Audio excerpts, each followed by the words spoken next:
কেউ আহত হয়েছে। আর ক্লাস 3 এবং 4 এটা দেখছেন এখানে বেশি নিহত হয়েছে। আমার কথা হইল, ঘটনার পরে আমরা যারা আসছি, আসার পরে কলেজ কর্তৃপক্ষ বলছে প্রশাসনের কাছে যে যারা 1 মিনিট আগে যদি আমাদের ছেলেরা পড়ে যায় বাসার সাথে সাথে ফোন ধরে, তো যারা মারা গেছে লাশগুলো তো আমি গার্ডিয়ানদের কাছে দিব।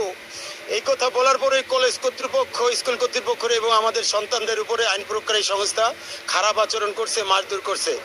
অন্যান্য সময় সেনাবাহিনীর যে ভূমিকা, কালকের ভূমিকা সুন্দর ছিল না। আমি টোটাল বিশৃঙ্খলায় লাশের রাজনীতি কবে শেষ হবে? এটা দায় বিমান বাহিনী এবং যত কর্তৃপক্ষ এড়াতে পারে না। এই বিমানটা অনেক পুরানো বিমান। এই বিমান উড়ানের কথা কক্সবাজার যে সমস্ত এলাকায় ঘনবসতি কম, লোক সংখ্যা কম, কিন্তু এই ঘনবসতি এলাকায় বিমান কে উড়ালো? এই দায় টানা ওনার। এবং ওই দায়ের পরে এই কলেজ কর্তৃপক্ষকে এই পর্যন্ত বলতে পারলো না যে এতটা লাশ হয়েছে, এতটা হাসপাতালে আসছে। টোটাল বিষয় সমন্বয়হীনতা।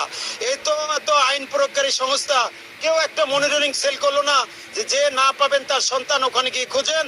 আপনার এই সন্তান অমুক হাসপাতালে আছে, আপনার ওই সন্তান অমুক ডোমে আছে। এখনো কোনো সঠিক তথ্য কারো কাছে নাই। আপনাদের চ্যানেলগুলোতে কেউ বলে 20, কেউ বলে 30, কেউ বলে 50, এক এক সময় এক এক তথ্য দিচ্ছে। আমরা এখন পর্যন্ত যাদের লাশ পাচ্ছে না, এই বিষয়গুলো যথাযথ কর্তৃপক্ষ দৃষ্টি আকর্ষণ করছি এবং এই দায় থেকে বিমান বাহিনী কর্তৃপক্ষ এড়াতে পারেন না। ভবিষ্যতে যাতে আর কোনো মায়ের বুক খালি না হয়, সেজন্য পুরো যে বিমানগুলো, যেটা আমাদের দরকার, যে বিমানগুলো, এই যে বিমানগুলো দরকার, এই পুরান বিমান বাদ দিয়ে নতুন বিমান যে সমস্ত এলাকায় ঘনবসতি কম, লোক সংখ্যা কম, সেই জায়গায় এলাকায় উড়ায় এবং এইটার সঠিক তদন্ত করে সঠিক বিচার হোক।